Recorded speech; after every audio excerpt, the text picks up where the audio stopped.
Hello, my soccer universe. My name is Roland, and this is Football Talk. Feeling a whole lot better already. But yeah, this week I did not watch as attentively the European matches, even though I had them on all the time. But when you're not feeling that great and also the family is going a little bit down health-wise, there are more important things than watching football as well. But I also have to admit, and let's go right into the main topic, that I'm more and more getting the feeling I wanna get excited for this league phase and so on, but I actually feel it's a little bit even more disorienting than the group stage was. Yes, the group stage by now would be mostly decided as we had it before in this league phase. Yeah, still some things are open and it all builds up to a big final match day. I get that, but it is so hard to really assign stakes to these games. I mean, especially when I look at the Champions League, Manchester City changed 10 players in their home game against Leverkusen. Yes, they were punished for that, but they can do that. And I saw that already last year that with that many games, if you get your first few results in, you can rest players because we all know in the end it only matters that you make it into the top 24. And the picture to that is getting a whole lot clearer already. And so while we also had a pretty big matchup on Wednesday between Arsenal and Bayern, probably the two best teams, and we'll talk a little bit about this match in this episode. You kind of felt it's doesn't have many stakes attached to it. I mean, it doesn't matter whether they finish first or second. It's basically just for pride. And yes, Bayern Munich lost for the first time, but does it really hurt them in the long run? I wouldn't think so. And I think Arsenal are running now in danger to be the Liverpool from last season that dominated the league phase. I think there should be a trophy given out if you win the league phase. At least some recognition to make it a little bit more exciting. But it is just a glorified group stage. Yes, we get big matches every now and then, some exciting matches. But then we get also some ridiculous matches like PSG against Spurs, where we have 8 goals coming out of nowhere. And it's just because no one is taking these matches too seriously. But the Champions League has always been about the knockout stage anyway. And I think the only way to really introduce jeopardy would be probably to have a proper knockout format. Although I read an interesting suggestion not too long ago that we could use it how it's the true Swiss format, how it's done in esports, where first match day you play it out, and then winners play winners, losers play losers, and you move on, for instance, to the knockout round as soon as you have 4 wins.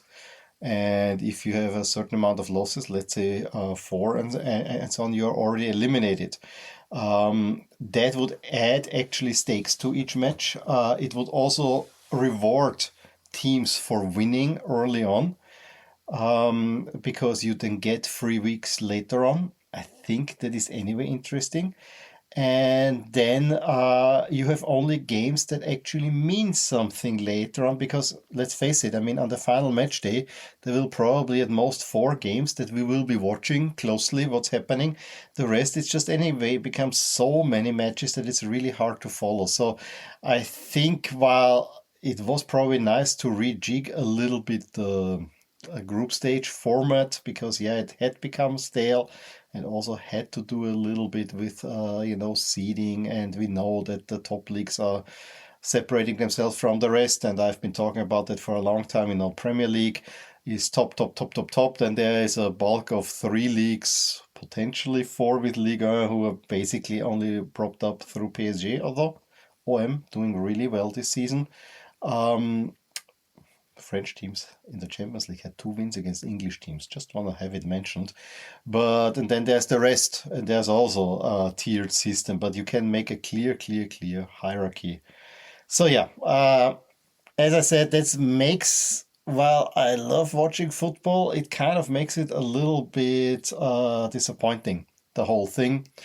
And then it doesn't help that teams from the country that you're from, Austria, although, I have no real love for either one of these, but I want them to do well in Europe. But neither of them are performing. It's again a salto nullo for Austria. And it fit in with the other big story that I have to talk about. The one game that I was really watching attentively was, of course, the U17 World Cup Final. Yes, Portugal won, deservedly 1-0 over Austria. Yeah, I really thought they're gonna bring the trophy home, but still amazing what those guys did. I think my only bone of contention is that this winning goal, I am sorry, it's not conclusive whether this was offside or not. Yes, it got me back to old times, but today I saw a line drawn and it is drawn that it suggests that it was potentially an offside goal, but then the perspective is also very misleading. Yeah, I really wish there was a way to actually have, at least at such a big game, a little bit there. And I think there were two situations where it was very close to offside, but I really don't want to take away from Portugal. Portugal were the more mature team in that match. They counteracted what Austria have been doing so well this tournament, quite well. You felt some nervousness with Austria. Austria had two chances in the 14th minute. I mean, if you take the shot instead of playing it over to Moser, who is pretty much open, but I can see in the situation that the attacker was, you probably don't look for it, but this was one. And then in the 84th minute, Frauscher, who had just come on his first two touches, he's basically unchallenged in the box, puts it on the inside of the post and it jumps out. Would have been so nice to at least go to a penalty shooter, but just the fact that you were in a World Cup final as Austria and Portugal is a much more decorated team. You could see they really had no trouble with containing Austria. There was the nervy period, 14th minute, and in the last 10 minutes or so, you could see that the physicality of Austria was coming through. But I think that the Austrian players were a little bit overcome by the occasion as well. It's also changed environment, the huge stadium, blah, blah, blah, blah, blah, blah. In any case, was not meant to be. It was a glory run by the Austrian team. And the fun part about that is that these under-17 players, they're not playing in an under-17 league, most of them. They're actually playing in amateur teams in the second league in Austria. So they have a little bit of an advantage there, which has been pointed out. At least that's something that the Austrian league is doing well. The Austrian youth system is doing well. What we would wish now is that these players actually would make it then to the Bundesliga clubs as well. And I don't want to talk too much about the performance of the Austrian teams. 3 losses, Rapid completely losing their plot at the moment.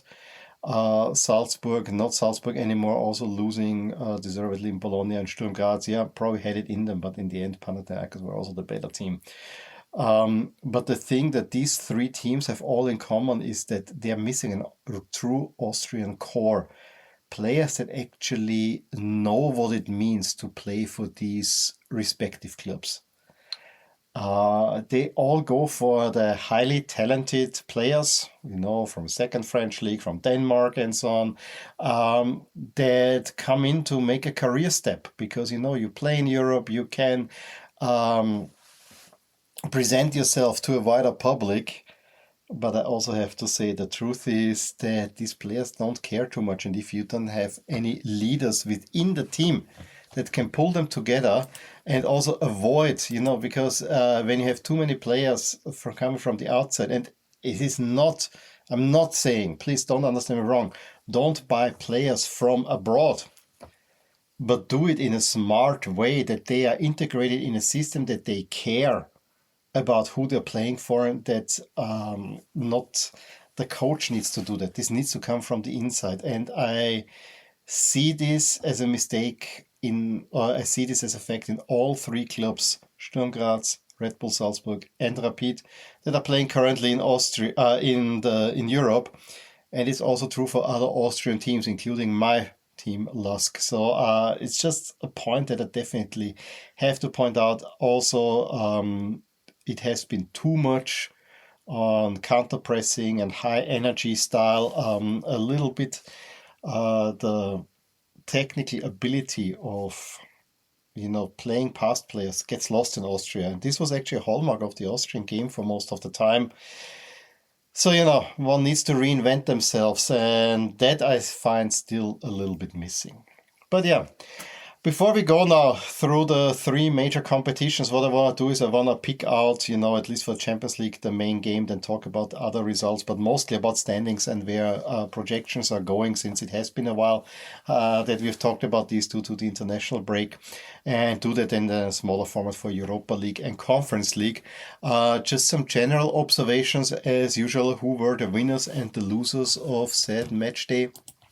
And I would argue that Portuguese teams have been doing really well. I think also Italian teams were not too bad. But funnily enough, Spanish teams, not good. German teams, very, very mixed. And English teams, if I look in the Champions League, unless the games were played in London, they lost all of them. And sometimes against opposition that you would expect them to beat. But then also yesterday, Villa got a narrow win. Forest at least got a big one, but they also needed. There were already a little bit of stakes there. But then Crystal Palace lose in the top game of the Conference League against Strasbourg. So yeah, English teams, while I say they're the Super League, did not really perform that well. But you have to also consider that most of them are in a very comfortable position, so that they have to go full on. Yeah, for Liverpool, that's probably a different story. They would have needed the confidence boost. Well, it was of course the big game on Wednesday that took all the headlines, the meeting of the two best teams in Europe, and we just had one between Bayern and PSG, and this time Bayern have not lost a single game this season. Go to Arsenal and manage to lose 3-1, and deservedly so. And as I said, it's probably not even that big of a surprise or that big of a hiccup for Bayern.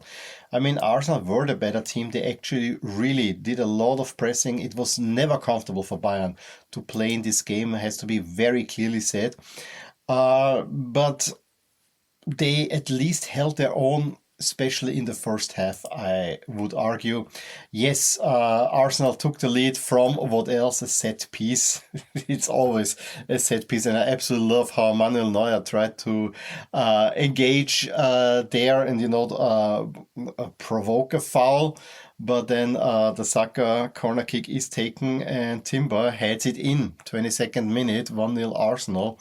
And it was actually very well played, and it's especially the delivery of Arsenal that is so impressive, that they can get it right on the spot, because that's what set pieces are all about. Right at the spot where it's really hard, for instance, for a goalkeeper to really get there. But Bayern actually could hit back and had a really nice goal by a Karl, where it was a deep ball, finds the way to Gnabry, who then plays it to Leonard Karl, and 10 minutes later it's 1-1. And at that point you really had the feeling that this is a very open game. But then it's the guys that have been injured for a while that actually turned the game in Arsenal's favor. And again, within a 10-minute flurry in the second half, that the goals come. It's Madueke who had to come on for Trossard, and then also Martinelli for Saka. Also Calafiori coming on at halftime.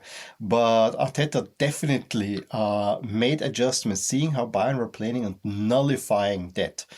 And then it's Madueke in the 69th minute who gives Arsenal the lead again. And as Bayern are pressing, they run into a counter-attack. Eze finds Martinelli, who basically goes past Neuer, who has been so high up the field, and no one can catch anymore, and puts it into the very empty net. And it's 3-1 for Arsenal, who now are the lone leaders on top of the standings. The only team that is still perfect, with PSG, Bayern and Inter, Real Madrid all having already suffered one loss. They are kind of in behind, but Arsenal will finish in the top 8. As I said, I have a feeling they might take the role from Liverpool last year.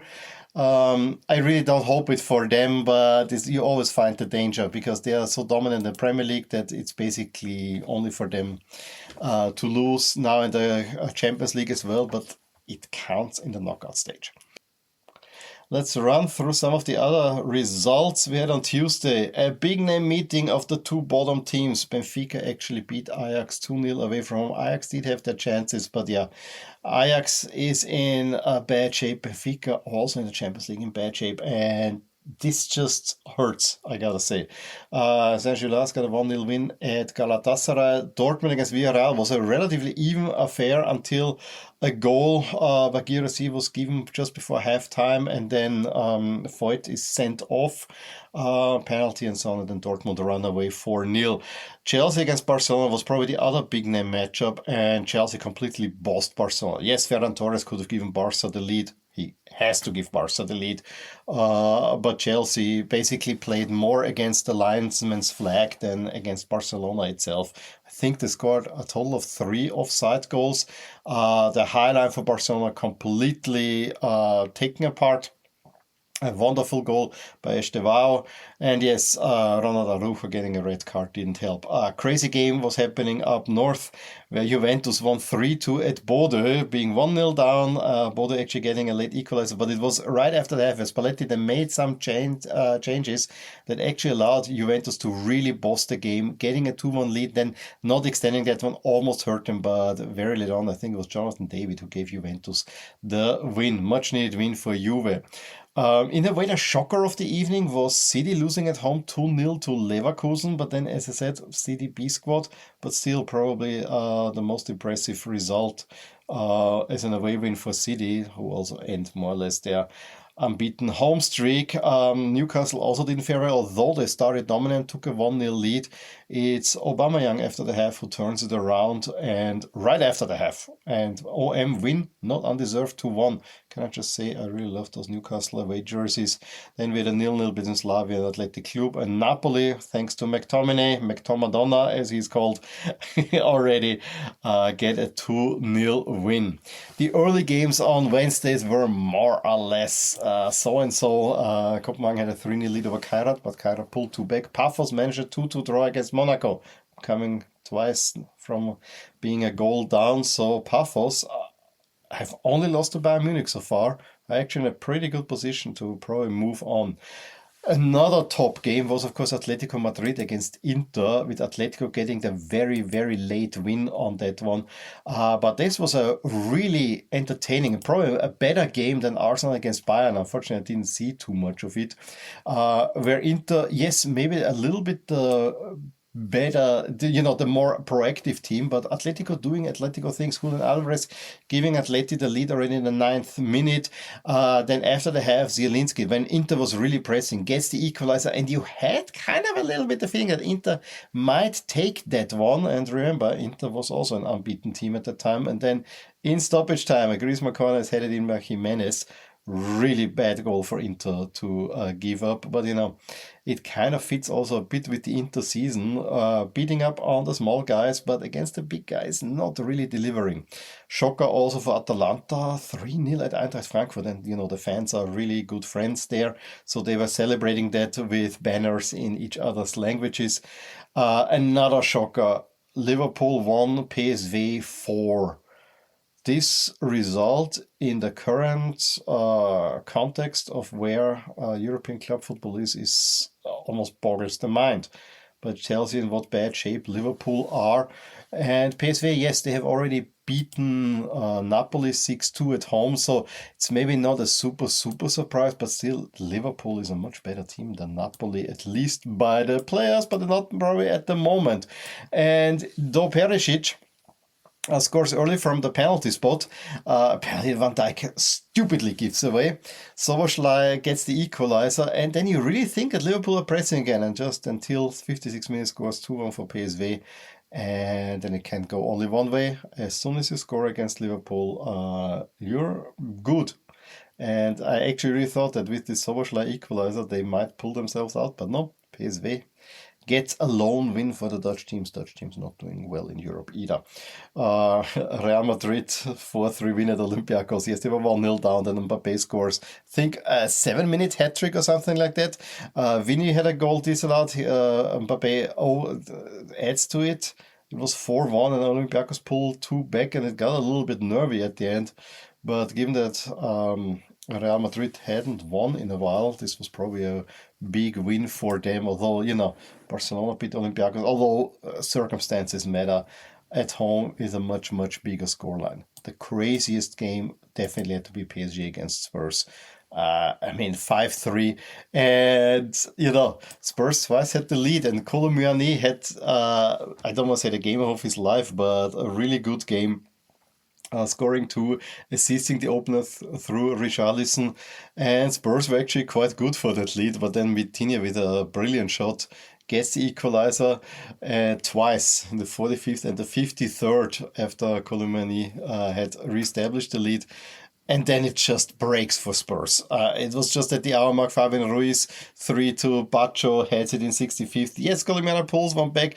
You potentially have the chance to now, a few minutes later, you give away a penalty. Vitinha scores a hat-trick, and then even the red card for Lucas Hernandez late on doesn't really matter. And then Sporting 3-0 over Club Brugge, to me also a little bit of a surprise. And so if we look then generally at the standings we have, as I said, Arsenal alone on top. We have the next 4 that are unbeaten in PSG, Bayern, Inter, and Real Madrid. Dortmund, Chelsea, Sporting, City, and Atalanta with 10 points, making out the top 10. So City and Atalanta are just behind because of goal difference.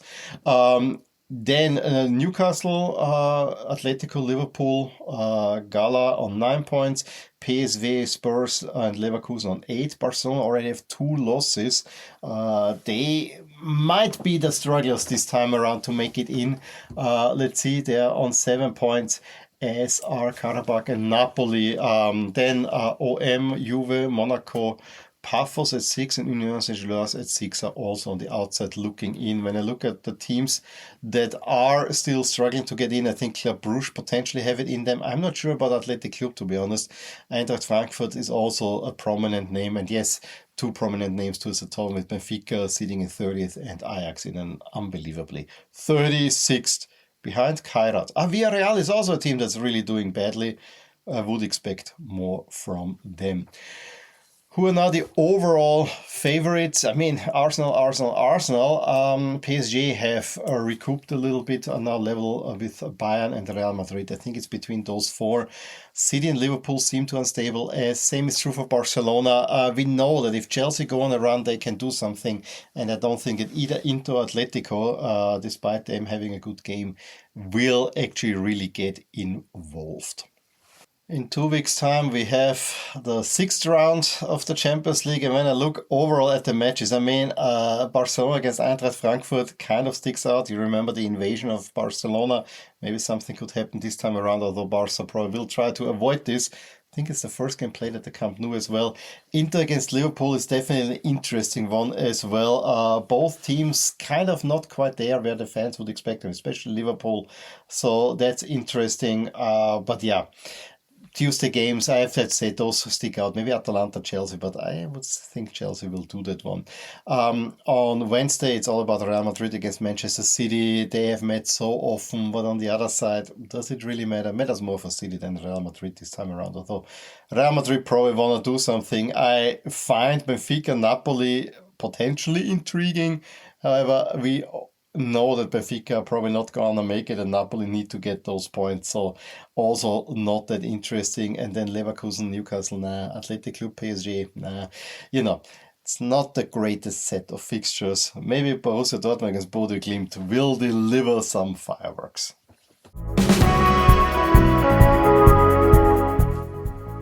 Okay, let's jump over to the Europa League. And for me, the biggest match is one that I didn't really see, but I was surprised, happy, relieved, however you want to say it, that Roma actually got their first home win and beat Midtjylland. Unbeaten Midtjylland!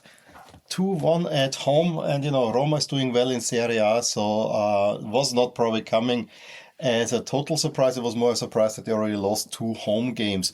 But this is kind of a statement for Roma. And again, it's all important to make it into the knockout stages. Maybe if Roma could finish top 8, this would be great. But this will be a steep road. It's El Ayanui and El Sharawi, 2 Ls that scored the 2 goals before Paulinho in the 86th minute pulls one back. So Roma probably had thought they had decided in the 83rd minute just to make it. But this was before it got tight again. But this was pretty big win for Roma. Villa 2-1 over Young Boys. Porto 3-0 over Nice, I think, are 2 results that stick out. Fenerbahce 1-1 against Ferencváros. Feyenoord, I saw a little bit of that game, were actually quite dominant, still managed to lose 3-1 despite having a 1-0 lead. The fans have been banned as well. Remember, this is the replay of the European Cup Final of 1970 that Feyenoord won against Celtic. Lille 4-0 over Dinamo Zagreb, a big one. A surprise result, Ludogorets 3-2 over Celta Vigo. PAOK probably will also be disappointed with the 1-1 against Bamberg and Freiburg, who are doing quite well. Manage only a 0-0 at Victoria Pilsen, and for some reason I would like to have those Victoria Pilsen jerseys as well. They look quite interesting. Betis 2-1 over Utrecht. Didn't see much, but it's an expected win. And just look at how Dutch teams are doing. It's not very positive there. Bologna had maybe some early troubles with Salzburg. I mean, it was 1-1 at one point. Salzburg just too naive and end up losing deservedly 4-1. And, you could see once the 3-1 got in, yes, there was a chance to make it 3-2, an offside goal. But Salzburg more or less gave themselves up, and Bologna did quite well. I think this Bologna team can also be a danger for some teams in there. Despite being a man down, Red Star Belgrade won 1-0 over FCSB, so that's an interesting one. The Go-Ahead Eagles played well against Stuttgart. However, Stuttgart were just too clinically, winning 4-0. Genk 2-1 over Basel. Then we had also Lyon, a massive 6-0 win over Maccabi Tel Aviv. This win actually makes Lyon now a favorite to win overall this league phase, because they have a very cushy schedule coming up and goal difference is in their favor. Forest also back on track, 3-0 over Malmö. Panathinaikos beat Sturm Graz 2-1. Probably deservedly so, especially in the first half. Sturm Graz were not much on the field, but Kitashvili gave them a brilliant equalizer. Look up the highlights. He just takes a shot and it goes right up into the corner from really, really far out. But also Calabria's, former Milan captain, winning goal was quite nicely done. I mean, yes, the ball bounces off the shoulder of a Sturm Graz, and it would have been nice if we would have rainbowed him more cleanly, but then the way he finishes was a really nice action, and Rangers play a 1-1 against Braga. So league standings now, who is on top? As I said, 3 teams with 12 points. Lyon now favored over Midtjylland and Aston Villa, so those 3 are the favorites. Then on 11 points behind, Freiburg, Betis, Ferencváros. Ferencváros riding really, really high. That's a bit of a surprise. Then the 2 Portuguese teams in Braga and Porto. Portugal did really well, as I said. Genk also on 10 points. On 9 we have Celta, Lille, Stuttgart, Victoria Pilsen, Panathinaikos and Roma. I think those teams are looking relatively safe of qualifying, as I think should be Forest, PAOK and Bologna, who are already on 8 points, as are Brann and Fenerbahce, but there it gets a little bit tight. Celtic, Crvena Zvezda and Dinamo Zagreb on 7 have to look a bit off their shoulders and on the bubble. Basel just in. Ludogorets with the big win have now 6 points. Young Boys have 6 points. The Go-Ahead Eagles have 6 points. Then come the 2 Austrian teams with 4 and 3 points respectively. Not gonna happen, even though, and I think same thing one has to say for Feyenoord, although it's not too far out, but the upcoming games are a little bit too steep. And if we look for the overall chances of winning the whole competition, it's still Villa, and then the rest. We have Roma, Porto, second and third, then Lyon, Betis, Forest, Bologna, potentially Celta, but I think those teams look about right. I think Celta probably will be too focused on the league. don't underestimate Stuttgart and Freiburg, and I would say even Lille in there. It could be a very open competition, but just by pure strength, Villa, Villa, Villa, Villa. And with that, let's see who these teams will be playing. I also have an eye for the Austrians. Marko Nautovic will go to Graz. Sturm Graz is 4-1. But when I look here, especially on the late slots, Celtic against Roma, Basel against Villa, Celta against Bologna. I think those are really, really interesting ties. Freiburg holds Salzburg. That to me is a very intriguing one just because those are two opposite ends of how a club should be run.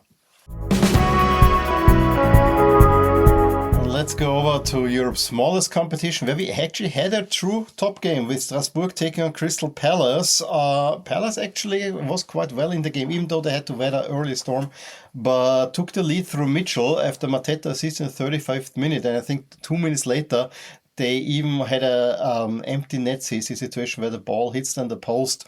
So it could have been 2-1 Palace. However, in the second half, Strasbourg turned it on around Emmanuel Emega. Not too long ago, he played for Sturm Graz, gets the equalizer, and El Mourabe then heads in the winner. And so Strasbourg, pretty big win. And this Strasbourg team could be very much for real. I still think the Palace will have a say in who will win this competition. But we had quite a few surprising results if we look overall. None of them is AZ against Shelburne, a rare win for the Dutch. The duel of the Minions, the Hamburg Spartans beat the Lincoln Red Imps 3-1. Lech Poznan actually get a win 2-0. Omonia 2-0 over Kiev, and then Rapid's horror show again in Poland. I cannot tell you how disappointed I am of Rapid there. They are just like mice in playing against elephants. And yes, on the weekend, Lask is playing Rapid. And yes, I am a bit concerned that despite the teams trending in completely opposite directions, that this might be one of those freak results going the other way.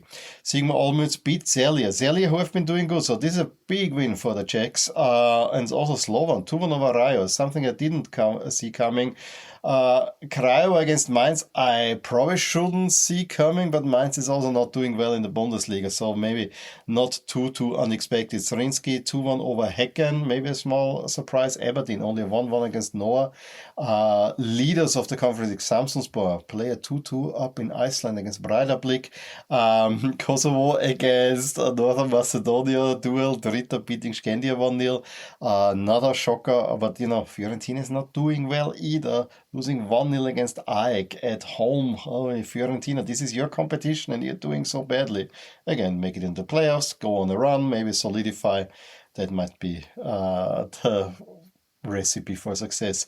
Jagiellonia 1-0 over QPS. Then Legia losing at home to Sparta Praha. This is a pretty big duel. I mean, those are the two capitals of neighboring countries and arguably the two biggest teams playing each other. So that's... I have to watch highlights of that one. I'm sorry I didn't see that, but this sounds like a really intriguing tie. Rijeka 0-0 against Larnaca, and the Shamrock Rovers lose at home to Shakhtar Donetsk. And so let's also run here through the league standings. As I said, it is Samsunspor who is still in the lead despite having dropped points, but Strasbourg are now level on points with them. It's just goal difference that separates them. Celje, Shakhtar and Mainz are behind, looking actually quite good for qualifying. Then Rakov, Larnaca, Drita and Jagiellonia on 8 points. AEK, Sparta, Rayo, Lausanne, there's a big field of 7 points. Sigma Olmütz and Craiova. And then we find at 6 points Lech Poznan, Fiorentina and Crystal Palace. These stats are quite surprising. Zrinski, Moscow and AZ round out the 6-point teams. And then we get to the bubble on 5 points. And those are the final that make out the 24. Omonia, QPS, Noah and Rijeka. And hoping to get in is probably Skandia, the Shamrock Rovers, the Lincoln Red Imps, maybe Legia Warsaw, if they could get a run together. I think maybe Legia, Slovan, Dynamo Kiev probably have some slight chances. And then from 32 downwards, I don't think there's any chance. And the only team that even, computationally it's still potentially feasible, but it's highly unlikely that Rapid will make it on top their last place. They're even more disappointing than what Lusk produced last season, and that I thought was an utter abomination. It's really not going well for Austria's biggest club, and it's shameful. Absolutely shameful. There is no other way to say this. And so, yeah, let's look at the upcoming matches. Fiorentina host Dynamo Kiev. It's a desperation duel, I think, for both of them. Samsonspor against AEK, those are the leaders. I find this an intriguing one for sure. We had also Strasbourg going to Aberdeen. This could be an interesting match. Palace going to Shelbourne, the Irish champions. Also interesting. Don't watch Rapid against Omonia, although it will be on, unfortunately, on Austrian TV. And yeah, I think we can leave it at that. Okay, so I hope you enjoyed this run through Europe's big competitions plus the Under-17 World Cup Final a little bit. I have to tell you that I am not quite sure if I'll be able to make a recap video, even if it's audio only, of the next weekend, because I'm on a business trip and I really don't know how the schedule will work there for me. So just a heads up for that. I might do it a little bit later, maybe in a week's time. I really don't know yet. Maybe it will be a shorter one. Maybe I'll just talk about the main results and then leave the rest as I did last time. This episode has been a little bit longer because I wanted to get through stuff. But I again apologize that it's audio only. It's just the only reasonable way that I can do it at this point in time. Maybe if I can get to it, maybe I can pull in some graphics and post it on YouTube later. Have to see how it will work.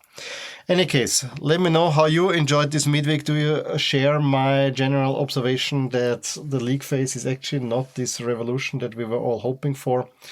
And yeah, give me a thumbs up if you enjoyed this episode. Leave me a subscription. I would absolutely love that. And even more importantly, tell somebody else about this podcast so we can grow the community. Be it as it may, one thing's for certain, I'll talk to you soon about more things in my soccer universe. Bye.